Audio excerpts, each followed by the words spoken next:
inflator. Because the inflator can rupture, shooting shrapnel through the airbag, which can cause serious injury or even death. Don't risk it, fix it. Please contact TDC Automotive Division to find out if your Toyota vehicle is affected by the Takata airbag recall. Visit or call us at 465-2511 in St. Kitts or 469-5430 in Nevis. This is not a drill. Liat Air's 30-day advance sale is live right now. We're talking prices so low, you'll think we made a mistake. Spoiler alert, we did it. Say hello Barbados, hello St. Lucia, hello Antigua. Book 30 days ahead for ridiculously low fares across our Caribbean network. But hurry, seats are filling up like last roti at lunch fast. Visit www.flyliatair.com or call 1268-713-5428 today. Liat Air, pride of the Caribbean.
And a pleasant good day to you and yours. Welcome to another presentation of Voices for Today. Usually on the second Wednesday, Africa is here in studios, but I see a number of ships in, and you know how it is. You got to work hard for the money. So I assume Africa is out there making those dollars. You know, the young people have a song or many songs that say dollar bills, yeah. Money, they say, make the world go round. So that is how it is. I'm going to be keeping you company up until 12 o'clock. At that time, we'll segue into the WinFM headline news. Up until then, well, I'm who you have. Thank you for being in tune. Hope that all is well with you and continues to be in good stead, even though when we look around the world and we see what is happening, we are naturally concerned because it seems as if though the powers that be are bent on causing havoc. Anyway, here in our Caribbean proximity, it is fairly safe and cool and calm, except for the fact that we, like anyone else, will feel the effects of whatever happens in the Gulf because it has financial ripples that will reach us in our proximity. Right here on our shores, there's so much going on. There's the SSZ, kind of mild here, not hearing too much about it, but we should not forget it because the SSZ will not bring anything good for us as it has been laid out in and on our sister island of Nevis. No, we do not want individuals to come here and to set up their own place where they can set their own rules and regulations. No matter what they might try to say, when you read between the lines, when you circle around, it always comes back to the same thing. And when we look at the things that are happening in terms of the beach bars and so many other things, then you're inclined to think that, hey, this is not showing any positive signs. And as the SSZ has played out so far, when it's not one thing, it's another. You would think that if these people have the money and they are about to do good things, then get to it. You understand? Why all this talk and hoopla and we're paying you for this and we're giving you incentive on that? Look, you have some ventures to bring. Let's start see them rolling out and let's see the benefits that they can bring to us as a people. Until you can do something like that, you're not really saying much of anything as far as most of us, the people here in the Federation of St. Kitts and Nevis, are concerned. You know what they say, money talks and bull walks, okay? So, stop the talking. Let us see some ventures. Let us see a hotel, something going down. Let us see you employing people. Let us see you doing certain things, and then let it gradually spread. You know, not you wanting this whole big parcel of land to do what? Up to yet, no one can really give us a real positive insight as to all we're hearing is you want land and land is being sold for what? Hello, caller. Good day, Quint. Good day to you. Greetings, yes. Greetings once more in the name of Jesus Christ, the only Savior of sinners from their sins and from hell, by the gospel only, through faith only, according to the Bible only, in Jesus only.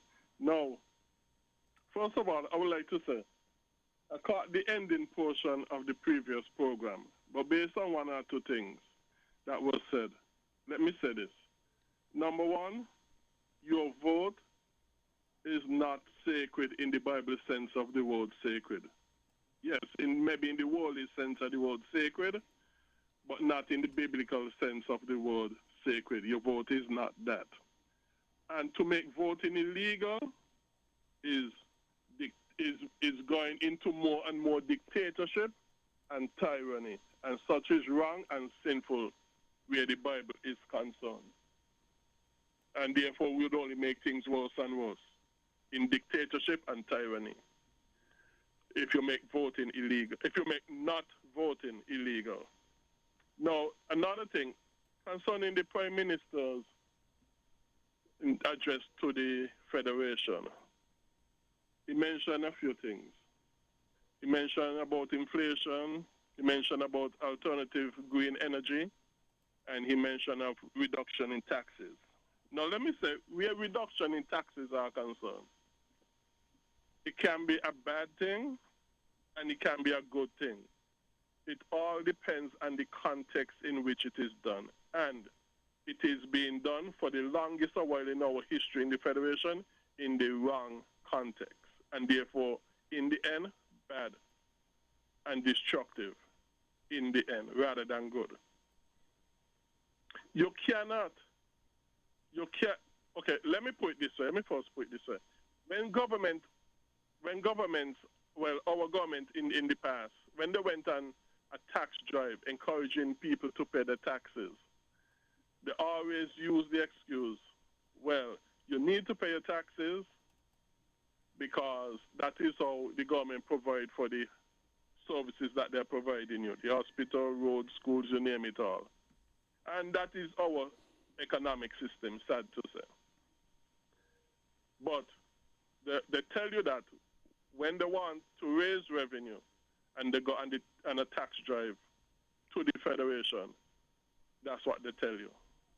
Now, when it comes to reduction in taxes, since our system depends on a government making more and more revenue to pay for the services that they are providing and things that they are providing, that means once you continue in that vein, in that context, when you reduce taxes, how are you going to pay for the services and the things that you are providing? Greg, let me ask you a question because I did not hear the Prime Minister's address. So what did he say? What do you understand he said when in relation to tax reduction?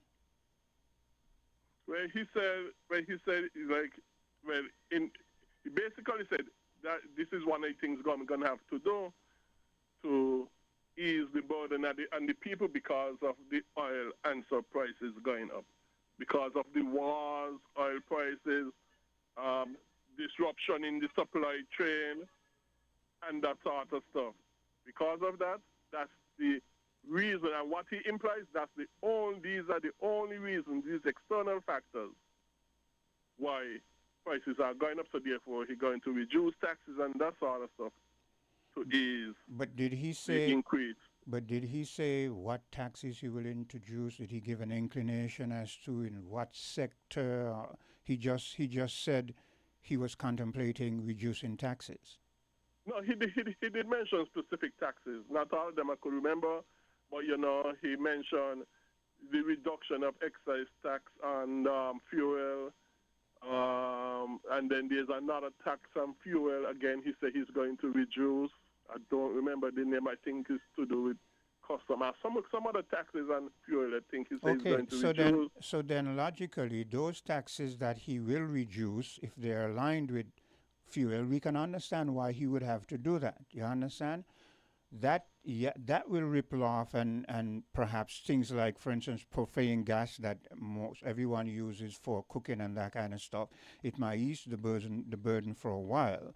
But when I heard reduced taxes, I was thinking about other aspects and so on and so forth. But now I understand because, again, that is how politics goes. This is something that he has to do. It isn't something that he's doing us a favor. It is something that he has to do, or else your populace, your electorate is going to feed the squeeze, and it's going to roll off on you. You're going to get the blame. So he's trying to protect himself. Yeah, but the thing is, remember the money that they raise on fuel taxes and everything else, they go in all one pool in the treasury, okay? So there isn't an account there for this and another account for that and another account for this and that and whatever. All them going to one big pool called the treasury, okay?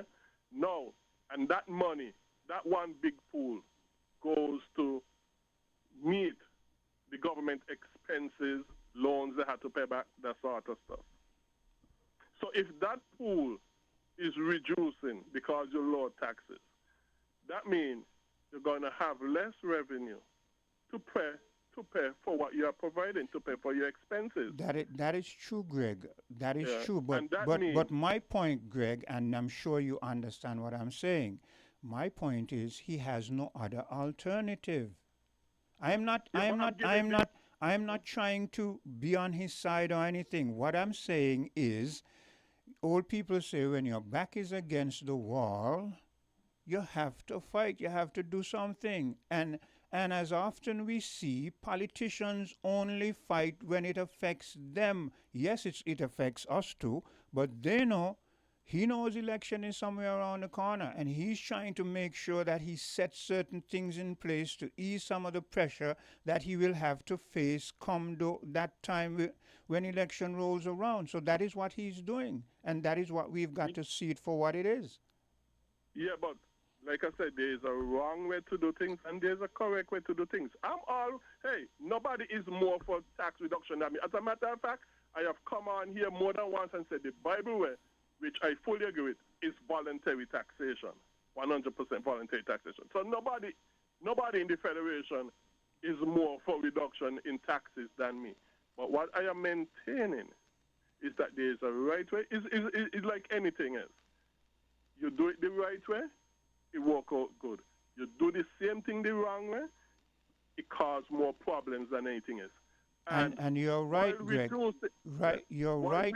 Greg, you're right. And I'm not disputing that. Everything that you're saying is right. But hey, again, I repeat, old people say when your back is against the wall, and that means there's a time when it isn't about right or wrong, there's a time when pressure hits you.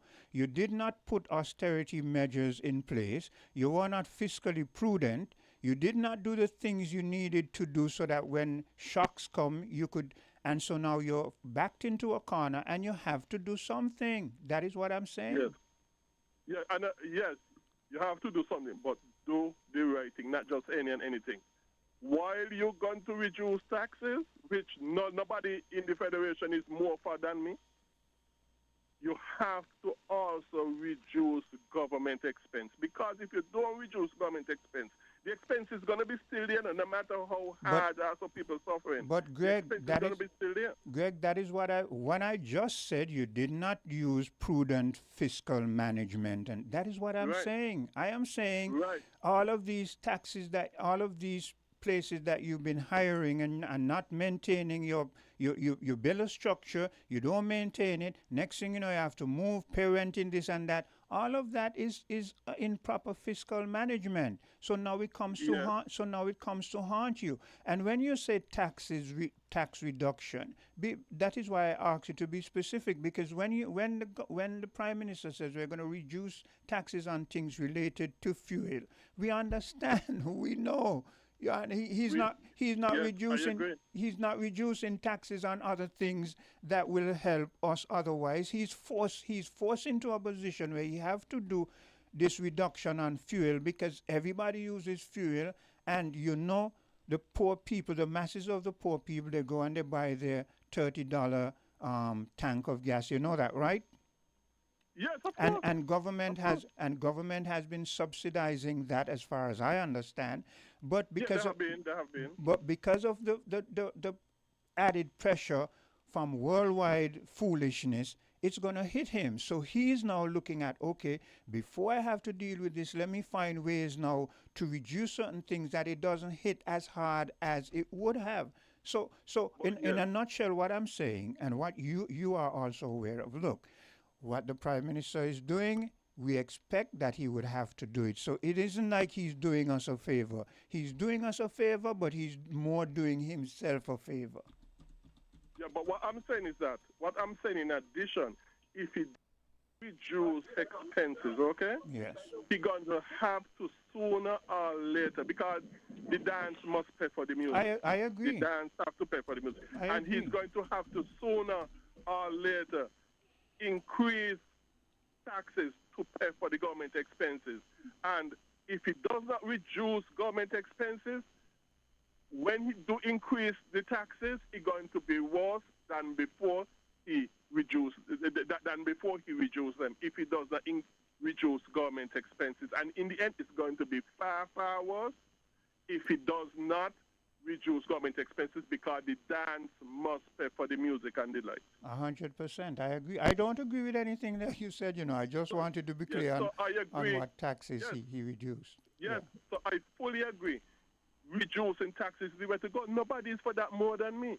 But you have to also reduce expenses. Otherwise, if you don't do that, the dance ain't going to be able to pay for the lights and the music. Anything in the treasury is in one pool. But before you go, Greg, do you see any signs of government reducing this foolish expenditures and so forth? Do you see any signs of that? No. Okay, so then... No. Okay. As a matter of fact, I'm going to tell you what I see increase in government expenses, which is even far, far worse. Yeah. Yes, reduce taxes. Nobody in the Federation backs that more than me. But you have to reduce expenses because the dance can't pay for the music. Okay, Greg, you're repeating yourself. You're going to end up worse. Yeah. Yes. Also, no, Chris, Greg, call back because another caller has been waiting. I'm going to call back. Thank you very much. God's fearless. Thank you. Okay. Hello, caller. Sorry Thanks Quinn, for your good patience. morning, good morning, Oh good boy, I heard you morning. this Oh morning. boy, oh Look, boy, I look, miss you, I miss you, I Cleo, miss Cleo, you. Cleo, I miss you too, but what can I do? I didn't make these choices. These choices were made, okay? So gotta live with them, yeah? But I miss you. We having uh, the tea was so hot. Now we have a kind of ice. I don't want ice. look, Anyway, no, Greg, we're talking about what the prime minister did, right? yes, Quinn, to me, I call them their band-aid because they're temporary. that's it, A yeah, lot of the stuff what he did is for 2 months. After that, what happened? yeah. You're back to the same place. They're temporary fix. And and You know. and look at one of the glaring things that is going to remind us of the things that they do wrong. Recently, has he finished this trip that he started where they're hopping around the globe? Has he finished that?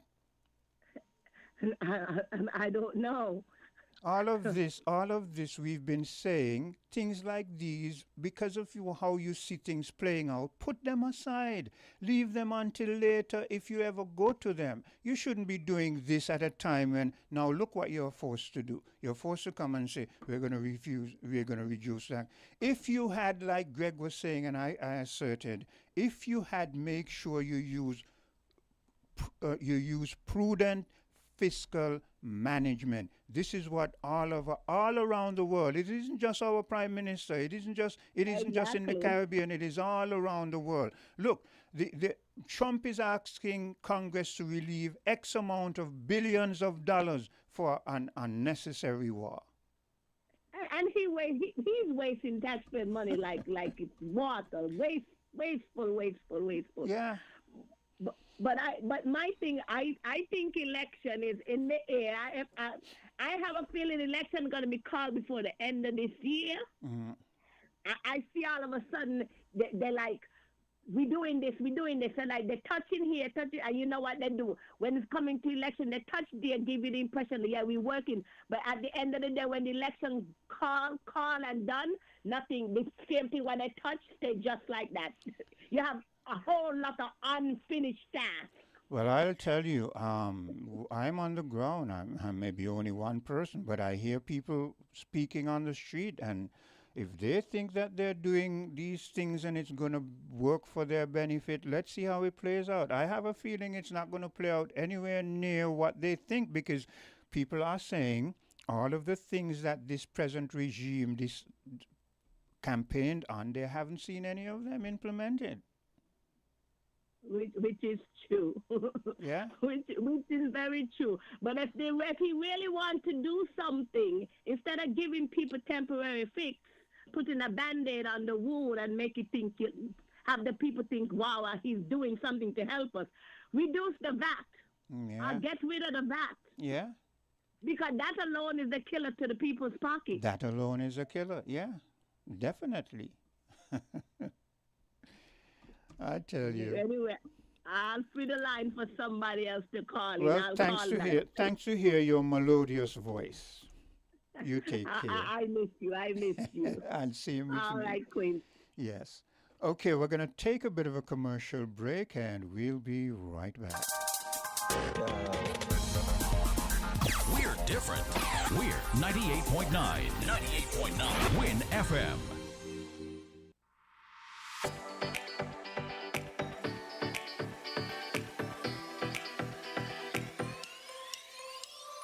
Rams the good food people always there to serve you. Rams the good food people, locations right near you. Rams the good food people, in-store specials for you. Rams the good food people. Rams. When you need better service, Rams is always here.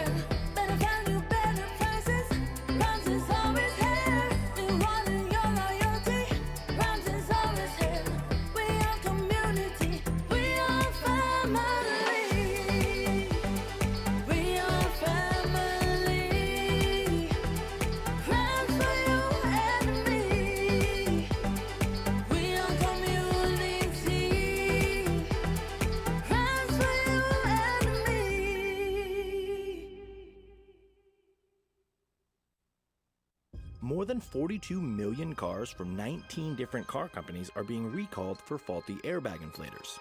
Repairs are fast, easy, and free. The problem isn't with the airbag, it's with the airbag inflator. Because the inflator can rupture, shooting shrapnel through the airbag, which can cause serious injury or even death. Don't risk it, fix it. Please contact TDC Automotive Division to find out if your Toyota vehicle is affected by the Takata airbag recall. Visit or call us at 465-2511 in St. Kitts or 469-5430 in Nevis. This is not a drill. Liat Air's 30-day advance sale is live right now. We're talking prices so low, you'll think we made a mistake. Spoiler alert, we did it. Say hello Barbados, hello St. Lucia, hello Antigua. Book 30 days ahead for ridiculously low fares across our Caribbean network. But hurry, seats are filling up like last roti at lunch fast. Visit www.flyliatair.com or call 1268-713-5428 today. Liat Air, pride of the Caribbean.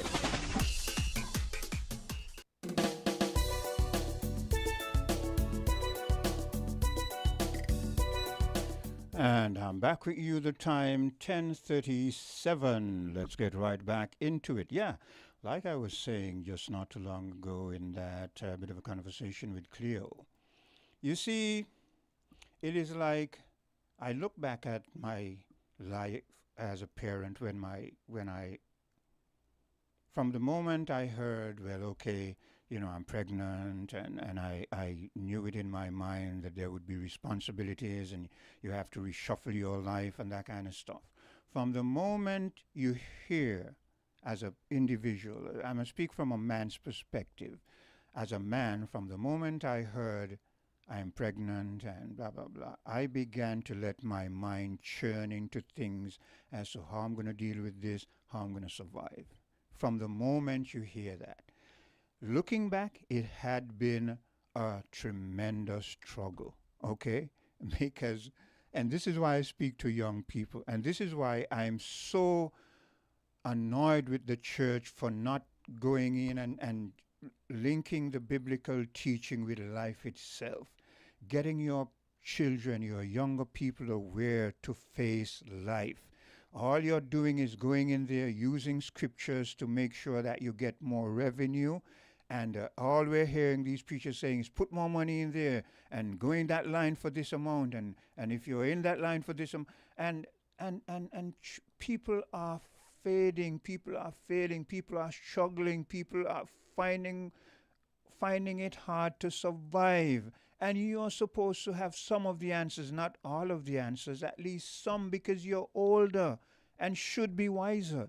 So looking back on my life as a young parent and looking now in a retrospective way, and I say, wow, I have to give thanks to the Almighty for allowing me to save. But I know I had to shuffle here, cut corners there, go it out here, and so that I could survive and my children could survive. It wasn't anywhere near what it should be.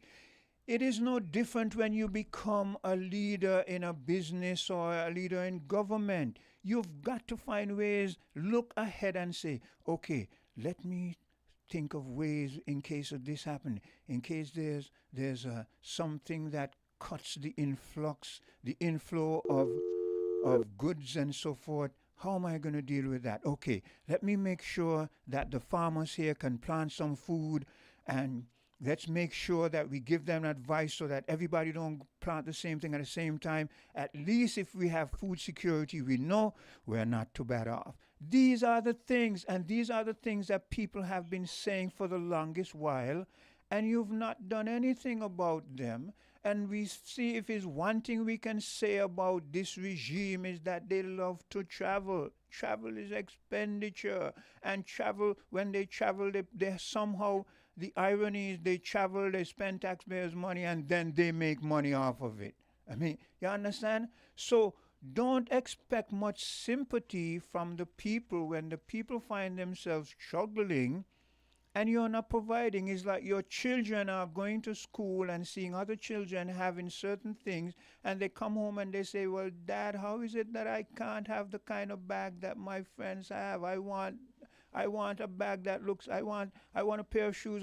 And you're going to look at them and say what? When they look at you and they realize you're still going out and partying, you're still doing certain things, and it doesn't make any sense. Hello, caller.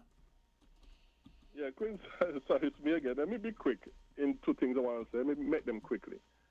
Another thing he also mentioned, the VAT reduced days to also help easing the burden, these VAT reduced days that we get in the year. He also mentioned those as additional things. And you remember how I explained the VAT thing in terms of slavery, when you used to get X amount of lashes and they now say they're going to give you less. You remember that, right? Yes. Yes, of course. You're correct with that analogy. Yeah. Yes, you're correct with that. We didn't ask for this in the first place. You put this pressure on us because you mismanaged the money, and after putting this pressure on us, you're coming and saying, well, okay, we're not going to relieve it and relieve you. We're going to give you a little bit here and a little bit there, and we're supposed to fall on our knees and say thank you. Oh, thank you. You're so. Come on now. Yeah. It's like you're punching me 100 times, and maybe for some days in the year, you decide to punch me maybe 70 times instead of the 100, and I'm supposed to be thanking you for that. Yeah. No. Let me say this. I'll make a point quickly. And I have anticipated it because of what has been done in the past, and so anticipated, so done. In the Prime Minister's speech, he blamed the inflation only on external matters. On the wars, rumors of wars, and other external matters, he blamed the price inflation we have here only on those. It's like we ain't doing none in addition to make things worse, which we are doing in addition to make things worse. The high government spending, the high taxation, mismanagement of the money,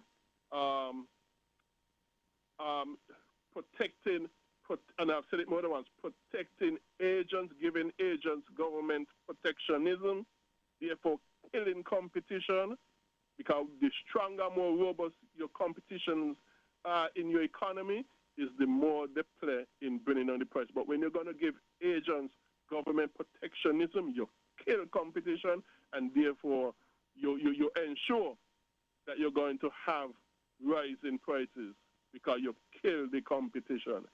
So there are things. Let me ask you this. Let me ask you this. Of all the things that we need as human beings, isn't the most important thing that we need food? Is food? Physically, yes. Food and shelter. Yes, I'm speaking about physical. Yes. Food and shelter, but the main emphasis on food. Now, if it is that food is the main thing, why then not deal with agriculture the way you should have dealt with it?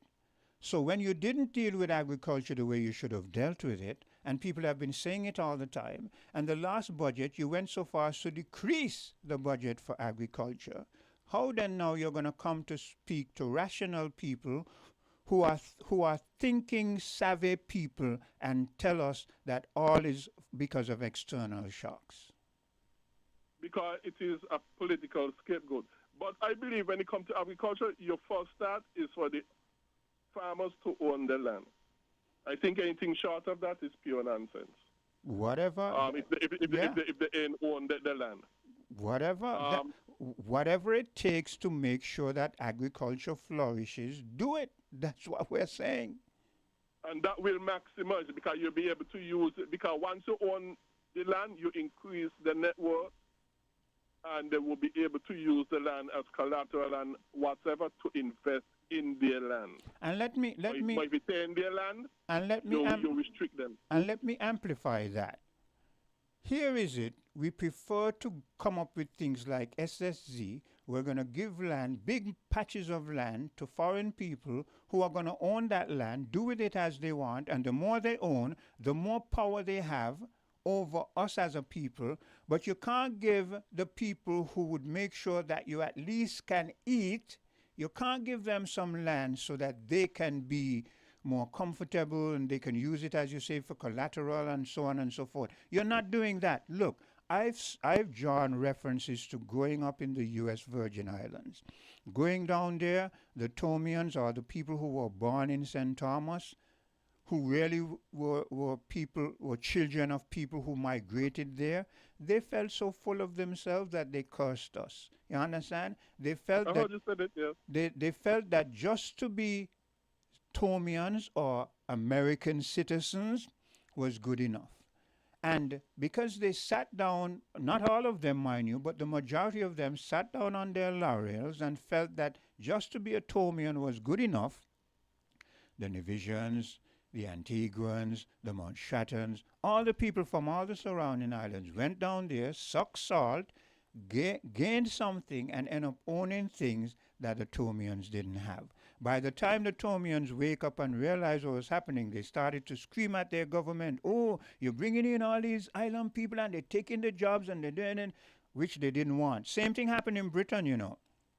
When Britain didn't want, after the war, their people didn't want to do this, that. So you brought in people in the Windrush, and when those people came in, you looked down on jobs like, imagine jobs like in telecommunications and so on and so forth, night jobs. You didn't want them, but when those people got those jobs and started to make money, you start to complain they're taking the jobs. I say all that to say this. It is the same thing is going to be happening to us because we do not learn. And so now you look, you know how much time the U.S. Virgin Islands has gotten bailout from the American government because their economy, their government just mismanage money and think that America is going to, until when the American government said, look, you're going to have to find ways to think we're not going to be always, because remember the majority of them down there in the U.S. Virgin Islands are black people. They're not too keen on helping black people. Black people got to help themselves. So I am saying, why is it our leaders in these islands that are going through now the stages that the U.S. Virgin Islands has already gone through, why haven't they learned? Well, Quint, let me put this. I'm going to irritate you. The reason why we haven't learned is because we haven't been doing things the biblical way, Quint. Well, I don't disagree. I don't disagree with that. I don't disagree with that. That's my answer. But what I'm saying, Quint, come back to agriculture, okay? Now, I believe what government put their hand to, the poison, okay? And be it agriculture or whatever, government put their hand to the poison. What I am saying the government should do, let the farmers them own the lands them, reduce your taxes, reduce your government expenses, that sort of stuff, so that people will get more money in the pocket, invest more in their businesses and homes and what's not. This is what will spur the economy, including agriculture. But once you have government intervening in things, they're going to poison it, and they're going to make it worse, not better. But when people are free to invest in their own, to do things their own way, they got more money in the pocket because your taxes are less, and things are much more affordable and that sort of stuff. That is what boosts the economy, including the agricultural sector. And like I said, the Bible way again is for people to own the land, and I want to see Kititians owning the land, therefore increasing the net worth, increasing the generation wealth, and that sort of stuff, which is the best way to go to boost the economy rather than government putting their hands in everything, which would increase taxes and so on in the end. Yeah. Anyhow, Quinn, thank you very much. Appreciate the time. And thank you very much for your input. I'm going to take a bit of a commercial break, and I'll be right back. You found the sound 98.9 FM.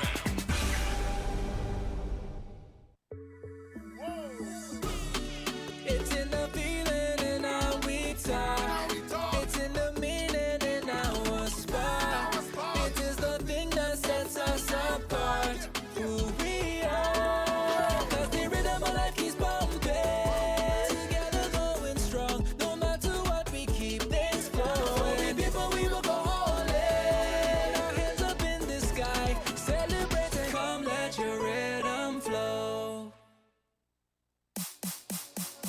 If you need protection, you need one who you can trust. To secure your investment, you need one who'll do you just. TDC Insurance, you're the one that you can trust. TDC Insurance, you're always safe with us. TDC Insurance is your go-to insurance company for all your insurance needs. We take pride in offering you the best solutions and ensuring our customers are fully satisfied. TDC Insurance, we take good care of you, guaranteeing you peace of mind. You're always safe with us. Come, build with us at Hostels Building and Nevis Centers. We don't just sell materials, we help you build your dreams. Whether it's a new home, a renovation, or DIY project, we're here to make it happen. That's why we say, build with us. From foundation to finish, come to our stores where we have the best in building materials, hardware, tools, paints, expert advice, and more. Whatever you need, you can count on us. So if you're ready to get started, build with us. With Hostels Building and Nevis Centers, you're not just building a structure, you're building a future. Let us help you create something amazing. Dream with us, plan with us, grow with us, build with us. Come build with us at Hostels Building and Nevis Centers today. Build with us at Hostels.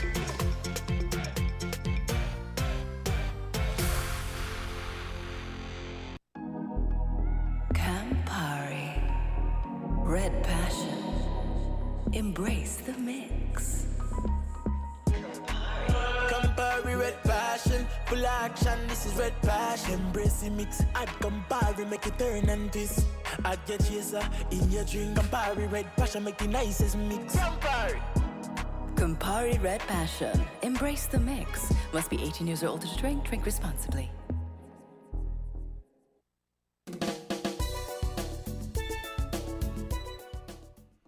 And I'm back with you. Let me see, the time is 10:53, and we'll get right back into the gist of things. Now, let me get back to our Caribbean leaders. I'm going to move away from our own personal leader here, and I want people to understand.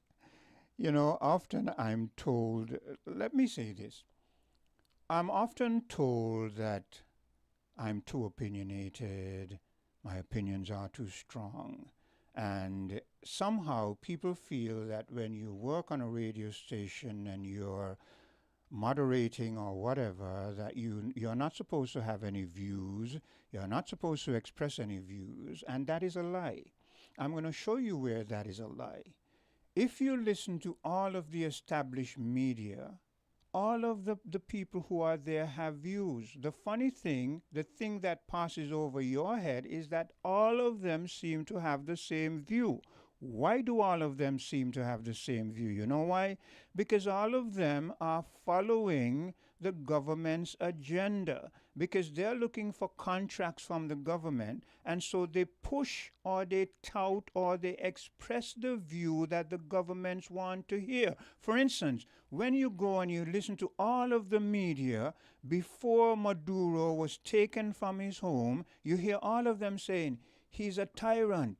Oh, CNN, BBC, he's a tyrant, he's a dictator, he's not treating his people right, his people want to get rid of him. All of them saying the same thing. Well, isn't that a view? I mean, what kind of crazy world we living where people going to say, oh, well, you know, Quint, you're not supposed to express, but all of them are expressing views. But we're so foolish, we accept them expressing their views, and then people expect to curtail your view because it isn't a popular view, because it might ruffle some feathers of those who are in certain places.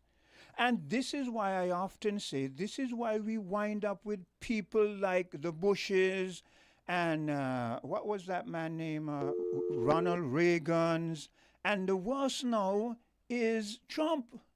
It has gone from bad to worse because you keep empowering these people to express their views through the media, and you empower them to the point where now you find Trump is representing himself looking like Jesus Christ, laying his hand on a person. You see how you've empowered these people with your views, and at the same time you empowered them with expressing their views. You're trying to stifle the views of other individuals. Hello, caller. Good morning. How are you doing? I'm fine, thank you. And you? Giving God thanks, you know. Yes. He has been good to me. Can't complain. Good morning, Greg. Johnny called for today? I don't know if he called this morning, but I haven't heard him since I've been on. Good morning, Journey. And good morning to the whole nation. We want more than talking, we need to pray too. I agree. Because, you see, if we understand how the Bible works, let me try to turn down this. There's only so much a man could do, you know. I agree. Because people, you read history, people who thought themselves invincible, where are they today? Yeah. I was even thinking about some of the nations. We thought, oh, you know, and they do Africa. They do themselves. When you look at we talk about the murder. All of these world wars are what? I should by now they don't kill up more than 12 million their own people. You understand? Who you're speaking about? The Africans? Not the Africans. What they have done to the Africans. Oh. God is taking revenge on them. Okay, I hear We you. don't want to say that. Well, they do us this. That's it. We don't want to say it. They're setting up themselves. Yeah. They say, they do us this. Well, so they get away with it. Who gave us the notion? Who gave us the notion? I agree. Because we keep hearing, they do us that. By the way, the other day I heard the man from Burkina Faso Yes. was giving a speech. He sounded good. Mm. But what beat me is a lot of us who are talking the Africa. What are we doing practical? I agree. We ought to run in our mouth. Find out to the embassy, is there something that we can do? Some of the young people, I was even with Haiti, I used to tell Dr. Douglas, why don't you still call that the fiscal? Yes. A lot of these excess intelligent people we have can be used better, more productive. Yeah, I agree. Anywhere in the world you find Jamaicans, they go and they teach English as a second language.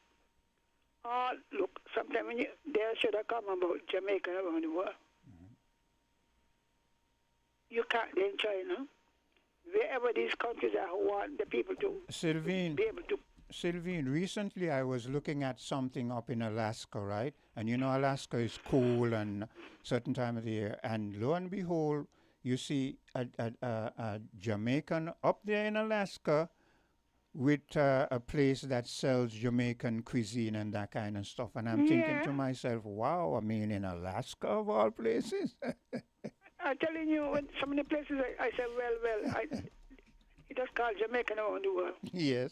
Where they interview them. Mm-hmm. I said, boy, we are balling. Evening out, let's go to the USVI. The young people have their eyes on North America. You understand? Yeah. They don't think about developing their own country. I agree. And when I leave school, I go in America. They're going in the ghettos. Mm-hmm. You might as well tell them the facts.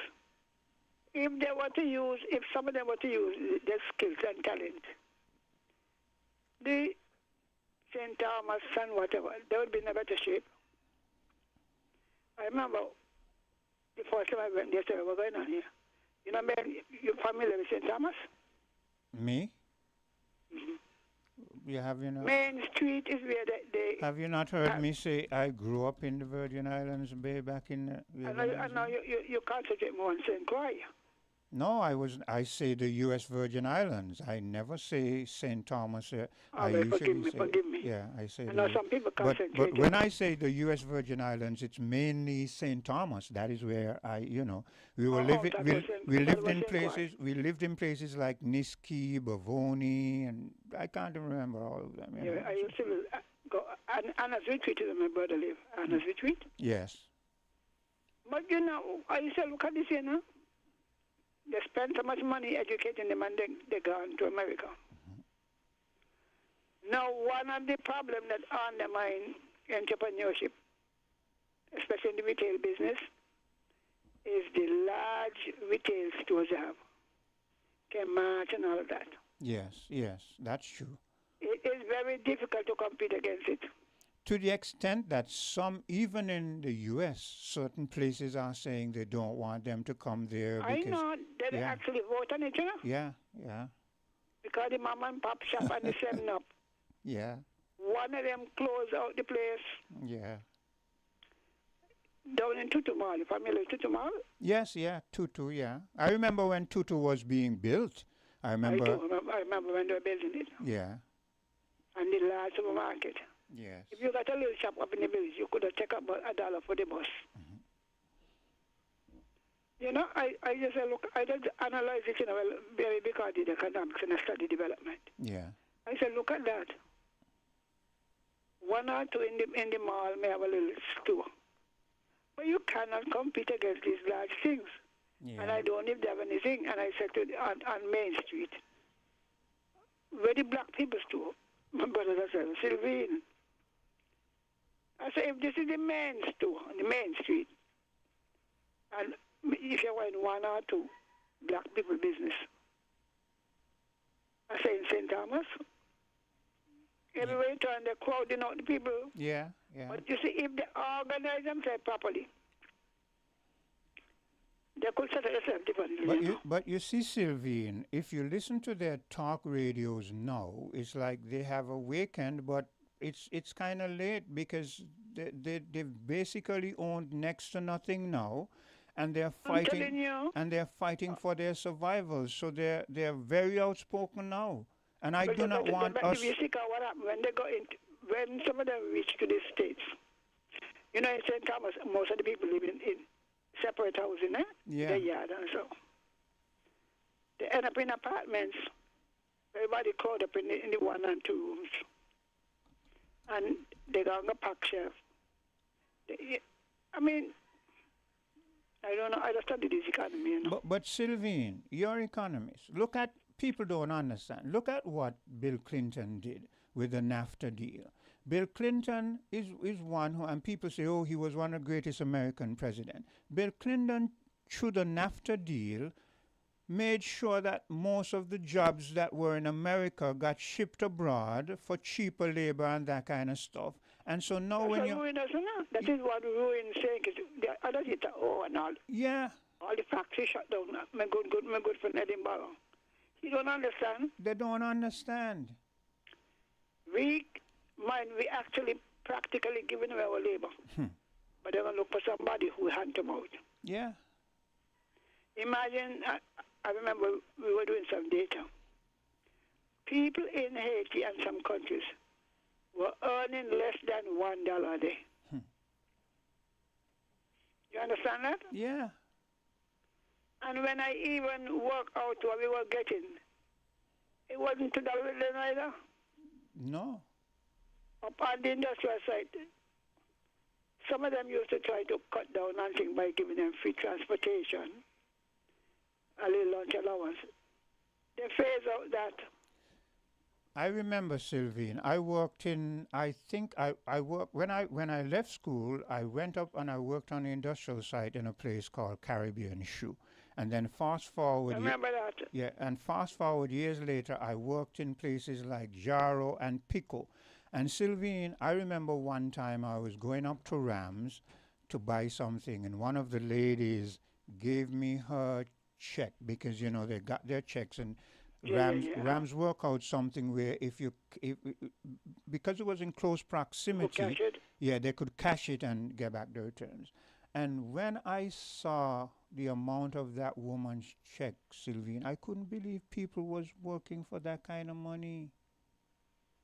I am telling you, listen, Mrs. Henry always has something to say. I must have something to say because people we don't understand what's going on in the economy. We don't analyze, we don't talk. We don't confront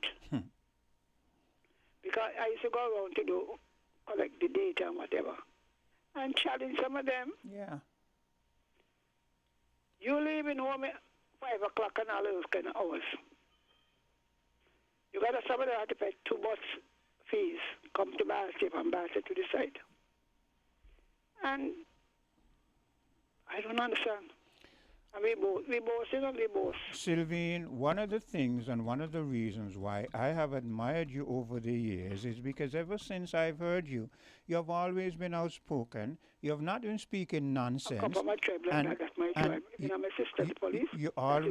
You always say that you come from an Amazon tribe, and that brings up a topic I'm going to speak to in terms of this feminist movement and that kind of stuff. And that was never really a part of the black culture. The black culture, if you look back in the history, not quite, you know, not quite, because if you look back, warriors, that's what I'm saying. If you look back in the history, there were black female warriors who commanded legions of men in armies that conquered and beat Rome and Italy and all those places. So, well, yeah, contrary to Greg, even in the Bible. Yeah. So we don't try to downplay it, but you can't keep a good woman down. So that is why I've always respected you, and I've heard you stood up to a former prime minister in like Denzel Douglas, and I've heard him come back and say derogatory things about you and that kind of stuff. And I remember thinking to myself, here's a leader, and he's coming and trying to make himself look big by trying to. You don't know what I know. You understand? I was trained all the national accounts, balance. I went to the IMF twice. Got a lot of UN training, you know? Yeah. So they don't understand. And what beat me, you have these political parties, all of them. They have their candidates, and they don't educate them and train them. No. So they don't even understand the structure of the economy. No. I used to be talking in the office, you know, when the sugar factory. Unprofitable. And before they tried to, because there was a program called agricultural diversification, many of you know about it. I remember that, yes. The Canadians were showing them how to make these kind of roofing with the bagasse. Yeah. And they were to make the methane or whatever from the cane. I work on the accounts. And I am watching the profitable business going to the dogs. Mm-hmm. I recall one day I discussed the matter of the accounts with Mr. Nathaniel, who was the accountant. And he explained to me, Mrs. Henry, it takes us 50 cents to produce a pound of sugar. Mm-hmm. And we are selling it to the U.S. and England at 25 cents.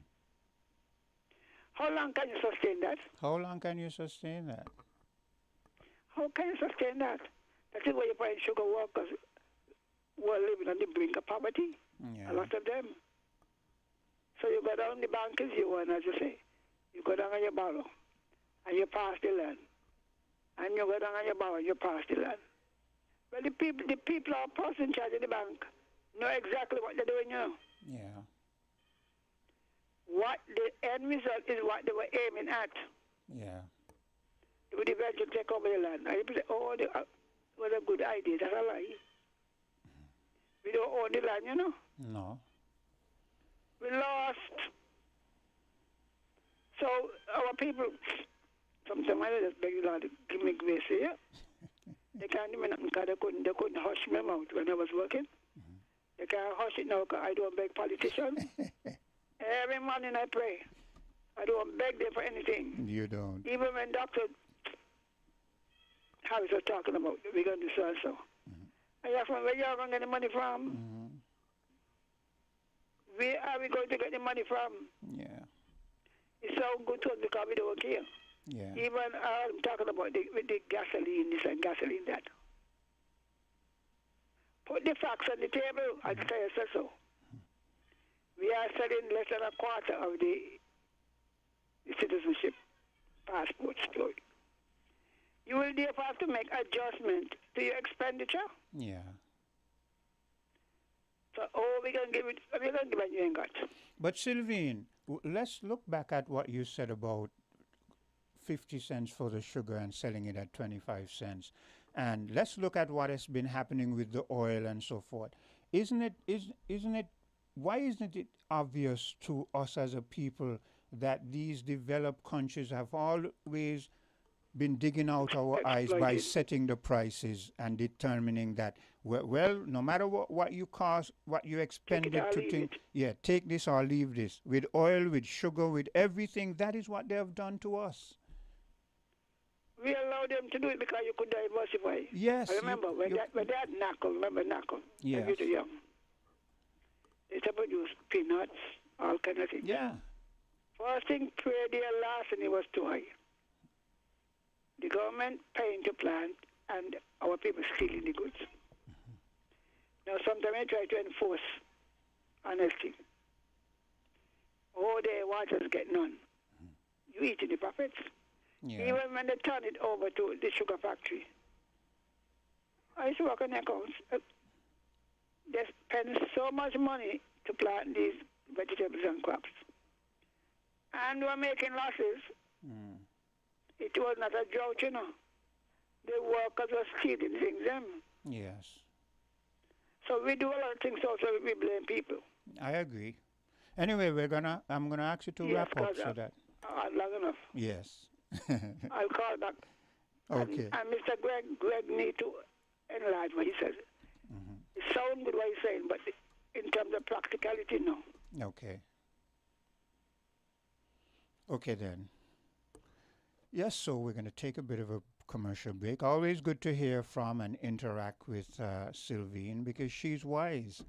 And when you play politics and you don't want to hear her just because she hits your government hard, well, then it's for you, rather than just bracing yourself and saying, okay, let me listen to what she's saying and let me see if it makes any sense. You just, from the time you hear her voice, you say, I don't want to hear because she... Yeah. Anyway, I'll be right back. WINN is 98.9. 98.9 is Win FM. It's in the feeling in our we talk. It's in the meaning in our spot. It is the thing that sets us apart. Who we are. 'Cause the rhythm of life keeps bumping.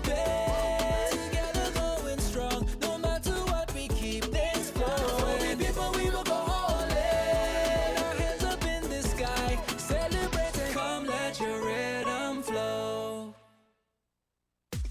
Come, build with us at Hostels Building and Nevis Centers. We don't just sell materials, we help you build your dreams. Whether it's a new home, a renovation, or DIY project, we're here to make it happen. That's why we say, build with us. From foundation to finish, come to our stores where we have the best in building materials, hardware, tools, paints, expert advice, and more. Whatever you need, you can count on us. So if you're ready to get started, build with us. With Hostels Building and Nevis Centers, you're not just building a structure, you're building a future. Let us help you create something amazing. Dream with us, plan with us, grow with us, build with us. Come build with us at Hostels Building and Nevis Centers today. Build with us at Hosfords.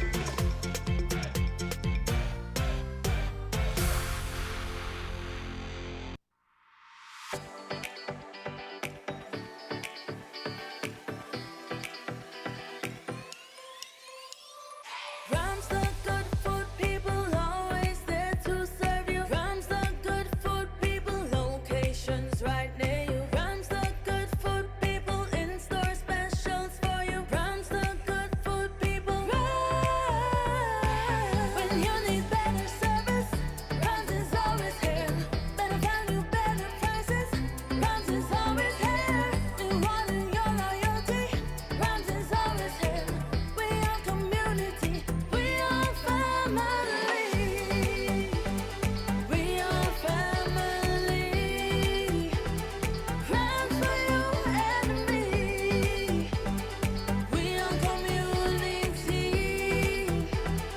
Rams for you and me.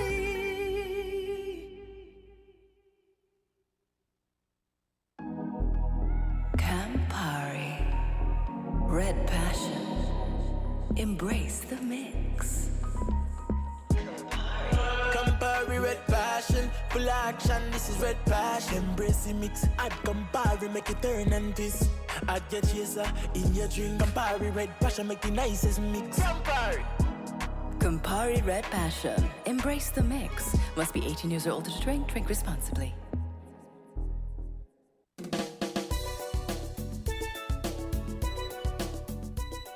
And I'm back with you. The time 16 minutes moving away from the 11 o'clock hour. So far, so good. Good discussion there. Last interaction was with Sylvine, one of my sheroes. Okay. Before I go to the telephone line, well, let me go to the telephone line first. Hello, caller. Hello, caller. Okay, lost that caller. Do feel free to call back. I remember, I think it was yesterday, or perhaps it was day before, someday I was listening to the St. Lucia Prime Minister news article with the St. Lucia Prime Minister lamenting, and I raised my eyebrows, because I'm going to comment on that. Hello, caller. Yes, Queen, grand rising to you, and rising to the listeners. Mrs. Henry, I'm here. Okay. I just thought about listening this morning, Quinn, but, something Mrs. Henry said, she said a little while ago that God is using things against them. My question is this, Quinn. Is it the biblical God? Now, why I ask this question, Quinn, there are laws, there are laws of the universe, and there are laws of nature. What we are under is maritime law that was given to us by man. Maritime law is the laws of man that gone against the laws of nature. So, my thing is this, Quint. I've asked the question, the biblical character, is the biblical character that we know as He, God, He, a He. A God that said, go and kill and take spoil and take everything. Is that biblical character any different to what we see playing out in our reality today? Europe and America? And yes, the Africans, our African politicians, are responsible as well. We cannot take this away from them. Like, for instance, the president of Botswana, Dombo Boko, he said to Tucker Carlson in Dubai, Africa will rule the world. Now, Quinn, my thing is this. In this speech that this president answered to Tucker Carlson, just recently, less than a month ago, what is it with these African politicians, like the president of Botswana, after recognizing that Africa will rule the world again, yet still siding with France? And here we have the Sahel region, Burkina Faso, Mali, and Niger. But yet he's now desperately, this wounded dog, Emmanuel Macron, now going to be a safe haven for France to get energy from Botswana, after he said that Africa will rule the world. Now, what is? Quint, I'm a bit struggling for words here.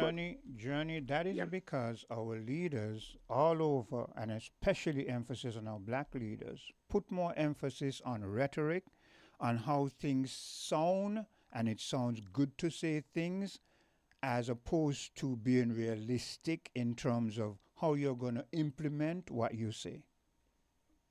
Yeah, and we've seen it playing out. And Quinn, I find this to be so staggering because even John Muhammad raised the concern for the transatlantic slave trade to be recognized a crime against humanity. He also was invited to France. But now, I'm glad you touched that, because let me say this. You see, this is why I am the way I am, and I want more young people to come up. Not be like me, not be me, but be kind of like me in certain ways where you see things the way they are. And one of the problems that people, especially black people in the Caribbean, and especially those blacks in the US of A, have with this leader is that he hails from a country where they benefited and still are benefiting from the exploitation of slaves. Okay? And so, what black people are saying is, if you want reparations, let it be that you want reparations for what was done to your people. Don't paint it with a broad brush as if though you're coming and saying you want reparations in a whole one basket thing, because this reparation thing, a lot of these leaders who are all of a sudden pushing reparations, they're looking at what it could bring for them. The big money's for them, and we know a lot of them, let's face the reality, when they get monies, they invest their monies in foreign banks and don't use it to develop their own countries. Yeah, yep, it happens, and it is happening. But you know, Quint, am I there? You're there, I'm listening. Yeah, you know, I'm saying this because of, you know, it's like, in my view, it's looking at grown men, and when Quint, I'm sure you have recognized, when they're in the presence of a man like Emmanuel Macron, Prince Charles, the Prime Minister of the UK, these African men are so humble. Yeah. Now, what is with this? Yeah. No self-esteem. That's why I say they can't even look. They can't even look these people in their faces. Exactly, because again, Quint, we worship whiteness. They worship whiteness, Quint.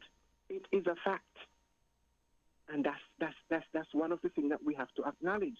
We worship whiteness. I mean, Quint, not me. I'm saying we because we are a people. You're right. But Johnny, look at this. Here's one of the sad things. I'm going to play clips relating to these, or as long as I'm here. Let me say that as long as I'm here and time permits. Okay. Because I don't control whether I'm going to be here or not.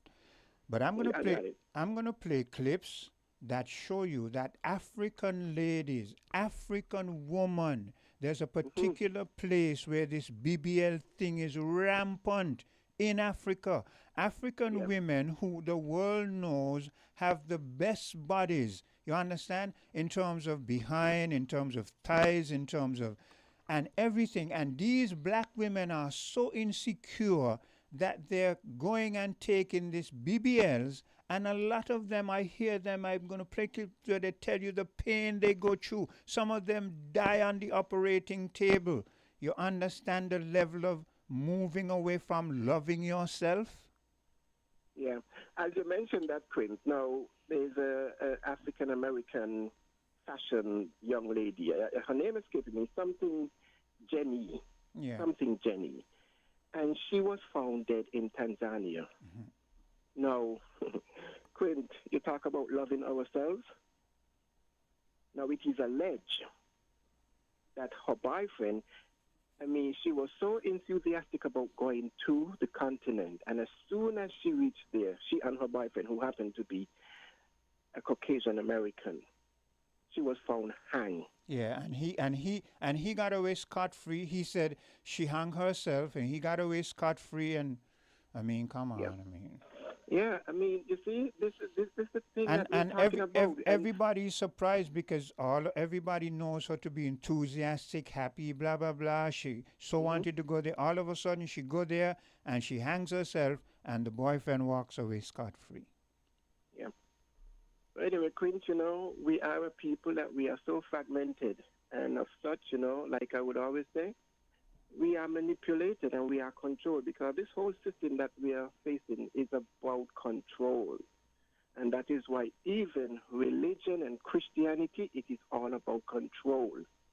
They are hidden and they are hiding things from us. But the truth cannot be hidden, Quint. Yeah. Once you are seeking, you will find the truth.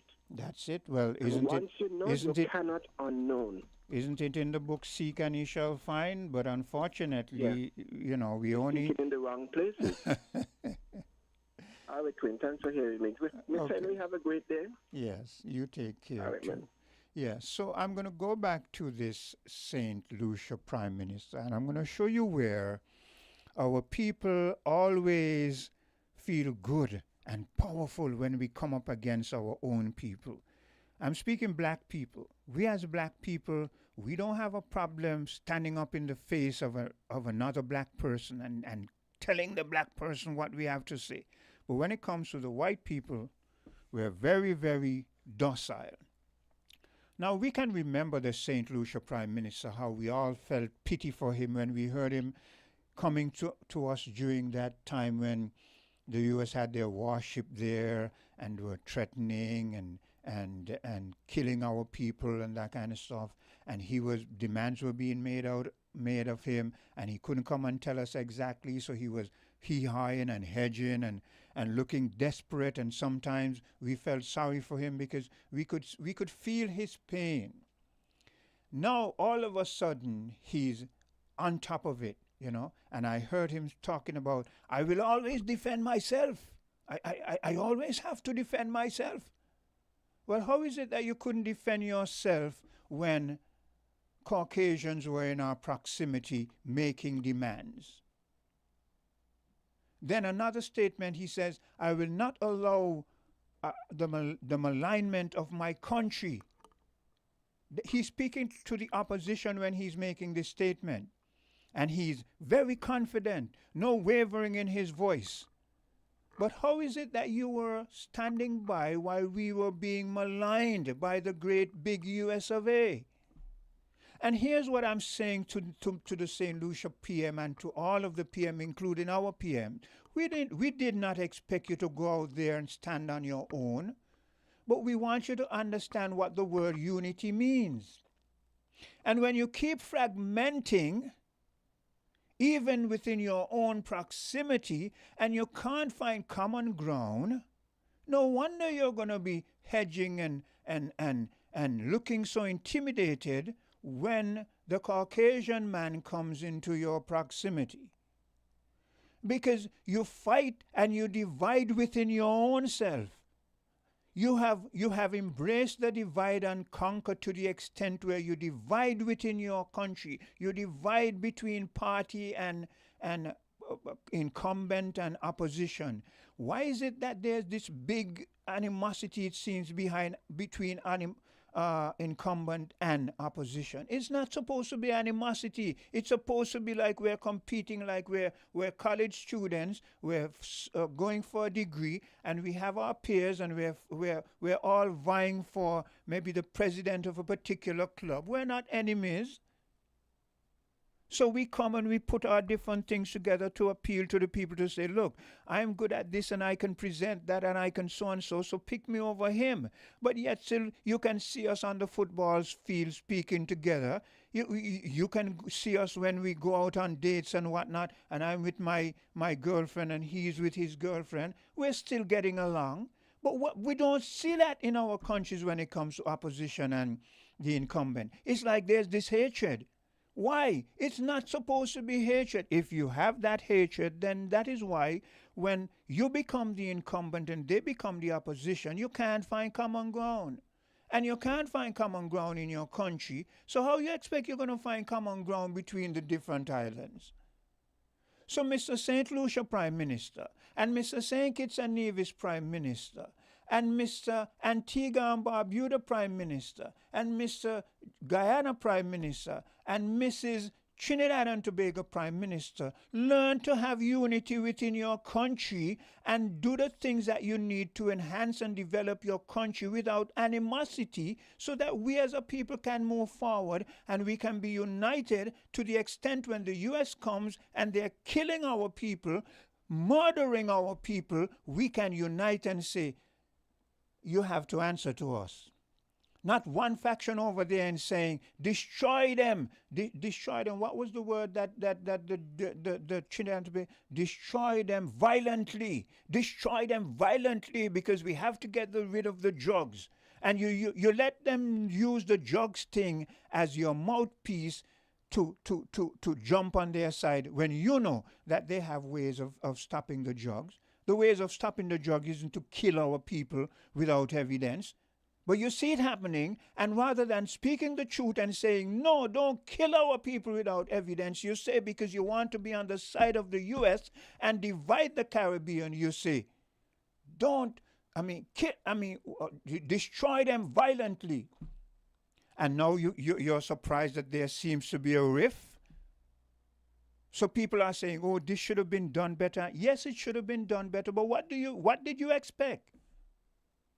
What did you expect when we cannot even come together here? And she was touting some rhetoric that was not good for unity. Let's be honest. She gets on a platform and says, so you better follow what the US say, because you're going to want Nevis. What is that? So we're supposed to just sit down and not say anything? So prime ministers and prime mistresses, whatever, learn to unite within your country so that you can unite within the wider region, so that you can stand up to the U.S. Because I still expect you to stand. I still expect, until we as a Caribbean people here, you getting together and deciding to speak out about what the U.S. did to our citizens, you're not saying anything, okay? Hello, caller. Hi, good morning. Hello. Good morning, how you doing, my brother? Yes, good day. Good to hear from you, man. Yes, to the end. I hear your frustration. I almost feel your pain. But we have a situation here among ourselves as black people. One, we see ourselves as inferior. Yeah, we do. And because we see ourselves as inferior to the white man, then we are afraid to say to the white man, you are stepping on my toe. You are reaching beyond your boundary, and yes. I'm not going to accept that. Yeah. And so we will have that issue. I remember during the time of Douglas administration, when the U.S. was pushing back at him to turn over to them our registry, for them to look into see what we are doing with our offshore industry. Yeah, I remember that. Douglas pushed back against that hard. And he was right to do so. And he was right. Yes. But there were those within this country who came up against him and were saying to him, listen, we are small thinkers. We cannot stand against the might of America. Yeah. But he stood his ground, and then when he was removed from office, the first thing that we did is to went into Parliament and pass laws to turn over the very same registry over to the Americans. Imagine that. Because what? We felt inferior to them and we are afraid of them. Yeah. The same thing exists today, that we have all of our Caribbean governments, most of us, if not all, benefited from Venezuela. Yes, we did. From Chavez down to Maduro. But when America decided to flex its hands and its might against Venezuela, we had nothing to say. Nothing to say. And then when it comes to our politics, when we had our last CARICOM meeting in St. Kitts, if I remember serves me right, my memory serves me right, the Prime Minister of Jamaica was saying, listen, all politics is local. He's going to be looking after what is he thinks is in the best interest of Jamaica, in the Caribbean as a region. So here we are, all of us gathered together to have a summit. And what we live with? We live with the same fragmentation, and we are even more divided now because our Prime Minister and attack as the Secretary of CARICOM. Yeah. Because of whatever decision was made for somebody. So still we are not. And if we are not united as a Caribbean people, how is it that we're going to stand up and fight against the Americans? Yeah. A house divided against itself must fall. Mm-hmm. And we are divided. Caller. The very same thing. Yes, go ahead. Caller, look at what is happening in Iran. Iran took out the American bases around her neighboring countries. And the U.S. expected that when Iran did that, the neighboring countries was going to turn on Iran, and they haven't done that. You know why? Because they realized that they were being used, and they realized they are, when it comes right down to it, they are one. But how is it that we can't see that? I somehow, again, it's come down back to the inferiority complex. I go back to the apartheid system in South Africa because I followed it when I was younger. And I realized that a lot of the oppression of black people was done because black brothers were willing to take a $2 on a meal somewhere to sell out their brothers. Yeah. So here we are planning strategies how we are going to combat the system. And by the time we walk out of the meeting, somebody gone and tell the white man, this is what they're planning. Yeah. So they know who to come to arrest. Yeah. And kill. Yes. The very same thing exists in our country today. Now, let us go a little further. In Kenya, we have ethnic conflict going on for some time. Yes. Have you heard our Caribbean government coming together and asking what we can do to try to go? Don't leave it to America and the Europeans to go because they are white and they're we're going to go as a black community to speak to our black brothers to see how we can get this problem solved? No. No. When it comes to Haiti, which is next door, our brothers and sisters right on our doorstep, have we come together as a region and so that we are going to go there to help our brothers and sisters? No, before so we decide we implement things that say they're exempt from this and they're exempt from that. They can't come to this and be involved in that. We, you know, who's are supposed, and we who benefited and we're free today because of the fight that they fought. So the American and the American government at this present moment understand fully that they have us where they want us. Yeah. And so therefore they treat us as though we are less than or we are a no entity. And we suck up onto them and say that, oh, we cannot survive without America. I mean, we can't survive without America.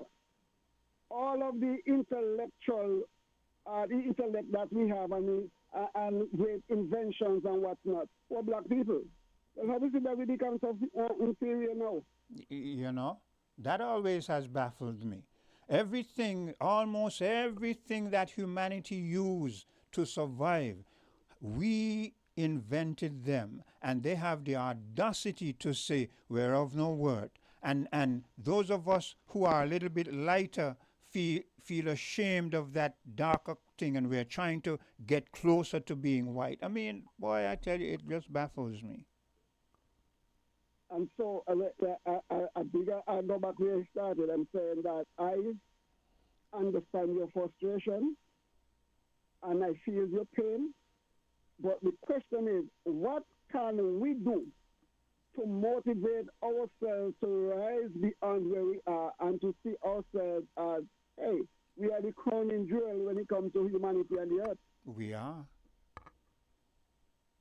So what are we doing? As a matter of fact, perhaps we need to revamp what we're doing, because rather than teaching ourselves and our children our history, we taught them the white man history. Yeah. And we taught our people that our brothers and sisters are people in the bush somewhere uncivilized. And so the only civilized person was the white man. Yeah. And up to today, we are not teaching our history. You ask the average child today, let's say the average person, 20, 25 and down, about the legacy of Robert Bratcher. How many of them could tell us? No, very few. Very few, but they'll be able to tell us about Donald Trump and Bill Clinton and everybody else, but not our own self. Not our Why? own self. Because we did not teach our history. Now, I want to take you back to the conversation we had with Sylvie, if it's possible. Yes, go ahead. I'm going to give you another 5 minutes, and then you're going to have to wrap up because you've been on a while. But go ahead. Okay. Sylvie made the observation or reminder that we were producing sugar at 50 cents, yes. and we ended up selling the sugar to America for 25 cents. Yeah. We come to Nevis. My premier wants to develop the Vance W. Army Airport according to him. He is looking for funding to develop that airport. When he was asked what will it take to service the airport and maintain the airport, I'm going to give you, I can't give you the exact figure, but I'll give you an approximate figure. Yes. Let's say that he said that it will cost $1 million Yes. to run the airport. Yeah. The next question was posed to him. How much do you propose that the airport will generate within that same period? It's less than $500,000. So the airport cannot pay for itself. This deal that he wants to enter into cannot pay for itself, but he wants it. And when asked, well, how is it that you're going to carry on an operation where the dance cannot pay for the light? His response was, it's not whether or not the dance could pay for the light, it's whether you can do without the dance. Oh, okay. He wants to take us into a business venture that from the outset is a lose-lose situation where he see nowhere on the horizon because he didn't say, hey, listen, we're going to start now, but I know in the next 2 years, 3 years, 4 years, we're going to turn the corner and make a profit. He didn't go down that way. Yeah. His argument that you must ask yourself the question, not whether or not we are going to make a profit from the dance, is whether we can do without the dance. So in other words, so in other words, what he's saying is, let's use an analogy. Let's use a hypothetical. So you're working for X amount of money, right? And you like to go and party on the weekend and go to dance and so forth, right? And you have a budget, you have a family to deal with. So what he's saying is, don't look at how you're going to work the budget so that you can have some pleasure and still sustain your home.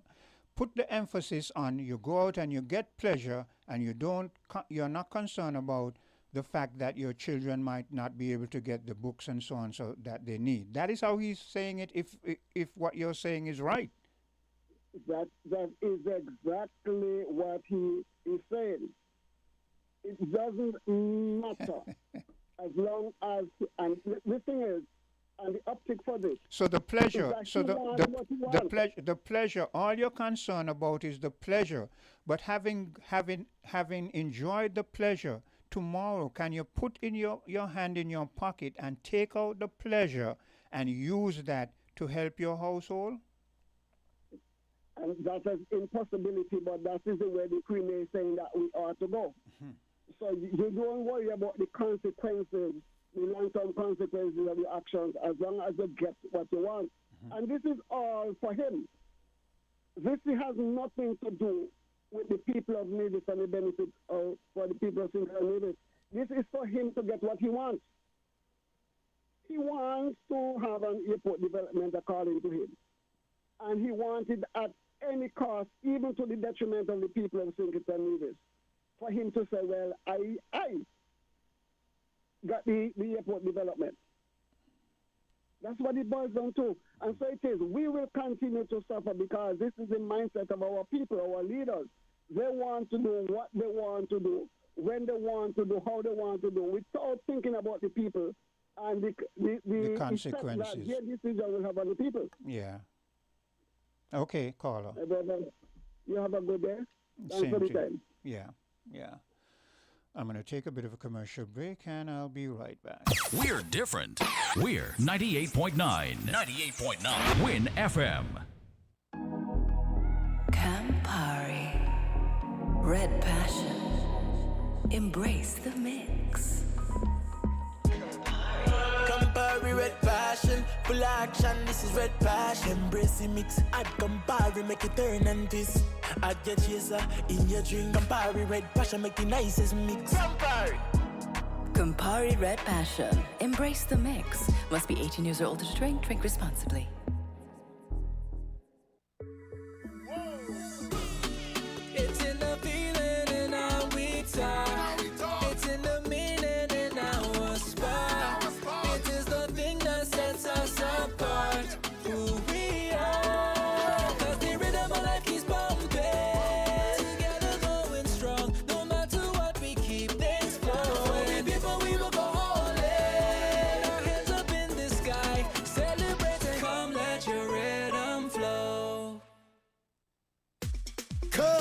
Build with us at Hostels Building and Nevis Centers. We don't just sell materials, we help you build your dreams. Whether it's a new home, a renovation, or DIY project, we're here to make it happen. That's why we say, build with us. From foundation to finish, come to our stores where we have the best in building materials, hardware, tools, paints, expert advice, and more. Whatever you need, you can count on us. So if you're ready to get started, build with us. With Hostels Building and Nevis Centers, you're not just building a structure, you're building a future. Let us help you create something amazing. Dream with us, plan with us, grow with us, build with us. Come build with us at Hostels Building and Nevis Centers today. Build with us at Hostels.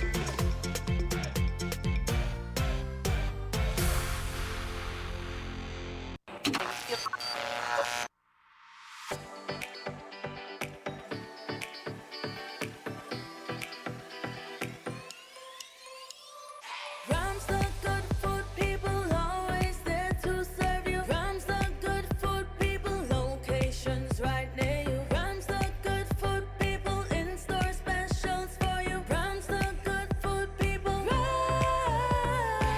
When you need better service, Rams is always here. Better value, better prices. Rams is always here. We want your loyalty. Rams is always here. We are community. We are family. We are family. Rams for you and me. We are community. Rams for you and me.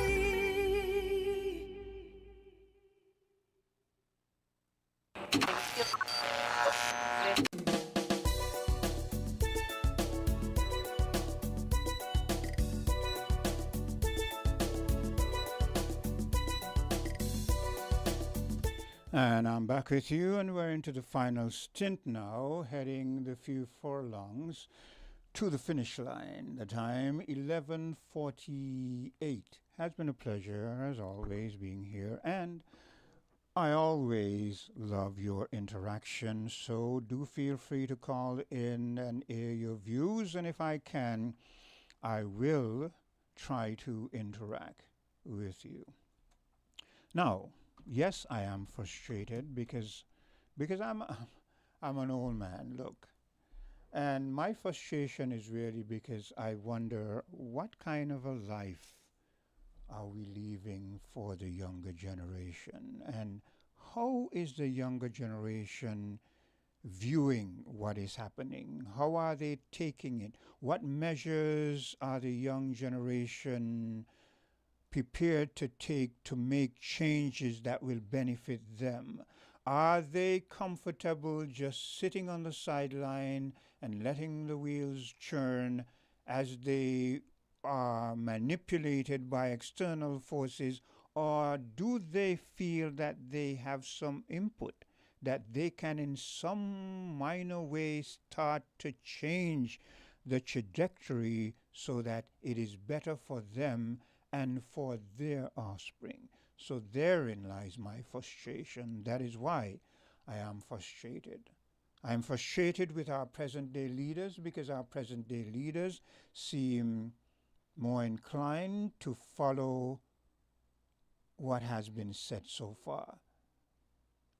As has been touted on numerous occasions, they prefer to go along to get along, and they do not seem to care that their going along will not allow us to get along for too much longer if it persists like this. And when we look at what is happening in the Gulf region, it is a big example because everyone thought that when the U.S. took those big, you know how good I feel when I see they took the big George Washington and the whatever, and they took them out of our waters, little defenseless Caribbean, little defenseless Negro people, and you go up there in the Middle East and you think you can do some shock and horror, and you're going to kill their leaders, and they're going to just give in. And you're given a rude awakening, and you reach the point where, and this is where I'm going to prove to you, that these media houses, they all have their own opinions. Because now it just makes me cringe inside when I hear the established media saying things like, well, Trump he's forced, he has only two options, either use nuclear weapons or send in the ground troops. And I'm saying, wow, you could imagine if we, the little small people, were to just get up and say those kind of things, use nuclear weapons. They would say, how dare you? But because they're up there, they can say these things and we take it casual. You understand what they're implying? You understand that they're implying, and they're sitting down there and allowing a fool, don't twist it however you want, a fool is at the helm, and they're allowing a fool to if he goes, but so far he has not gone to that deep extent of foolishness, so we must give him some credit and hope that he doesn't go to that deep extent. I hope that he isn't so foolish. I would like to think that he isn't such a fool that he would go to the extent where he thinks that the only thing to do is to eliminate a whole civilization. And we don't see a problem with that. And we don't say, but isn't that an opinion? Aren't you proposing? All of them are saying it. And there's a deafening silence. And you would have thought, I would have thought, look, the world and the established leadership of the world is looking, we're seeing it for what it is. As old people say, the wind blow and you see a false bottom. And we're seeing the bottom, and it is deplorable. What we're seeing is that you can have a tyrant at the helm, and there's nothing set in place to curtail that tyrant going to the extreme. That is what we're seeing, you know. We're seeing that if that tyrant decides that he's going to go over the edge, nothing is there to stop him. And you should ask yourself the question, is it that there's nothing really there to stop him? Or is it that no one really wants to stop him because they want him to do this, and when he does it, then you hear them saying, we're going to take him to court, we're going to charge him for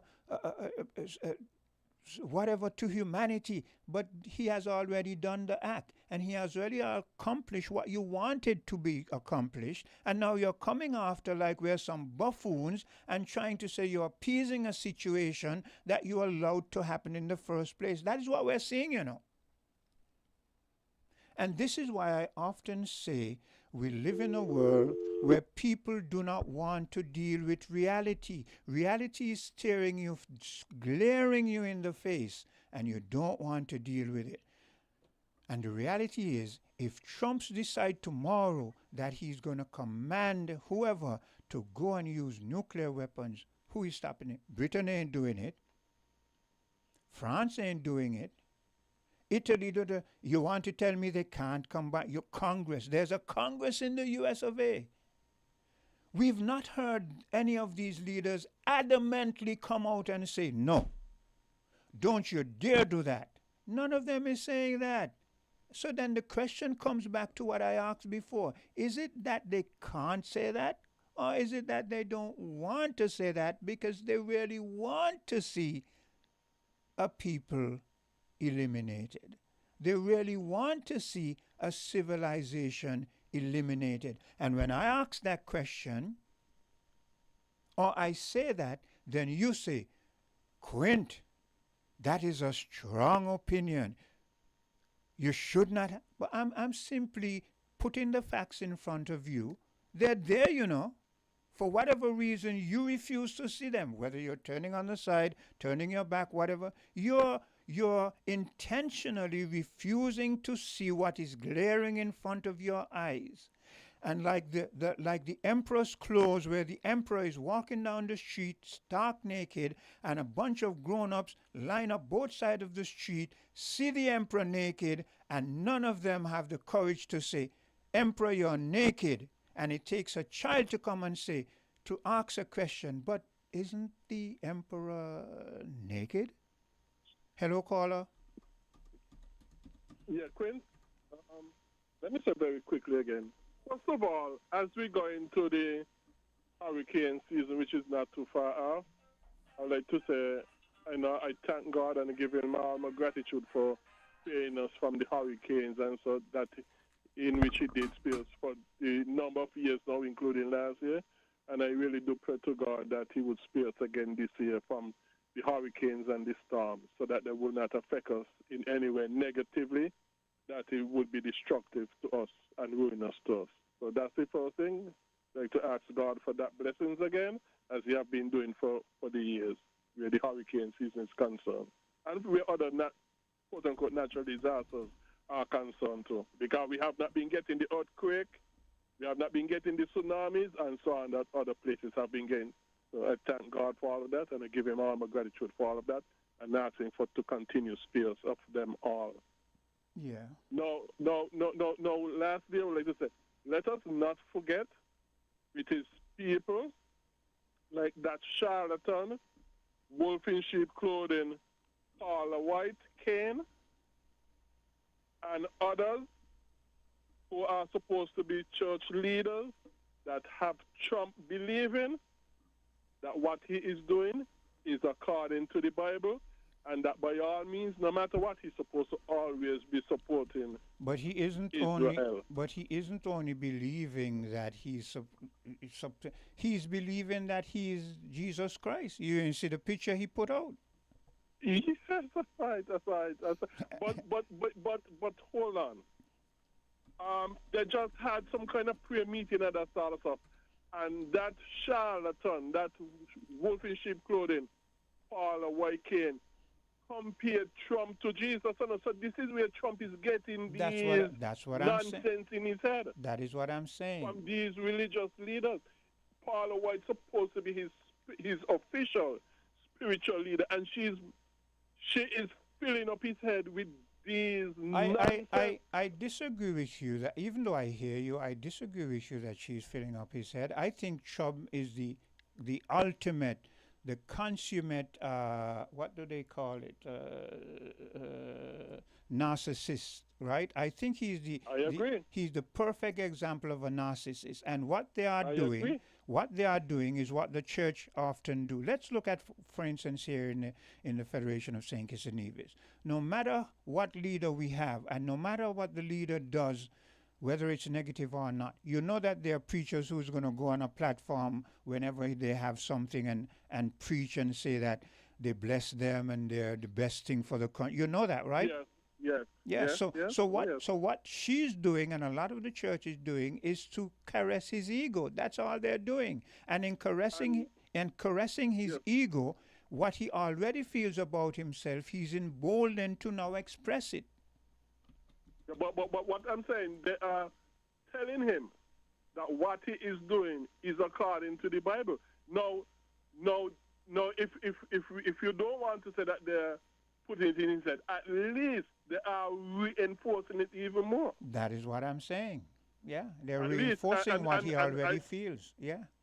Yeah, and they got a lot. Not only they got Trump reinforcing his nonsense and under the guise of Bible, but they also have a lot of people who say that they're Christians and believe in the same thing too, because they look up to these people, that charlatan, wolf in sheep clothing, Paula White Canes, and others who are supposed to be church leaders. Look, so there's that aspect, and I will always be talking out about it once I have the opportunity, because a lot of people here send the money to these people to support them. And that is what I'm getting at, because the church is no different from the various factions that, like, for instance, the news media houses, they're looking for contracts and so from the government. Everybody wants contract from the government because the government has money and the U.S. can just go and print money.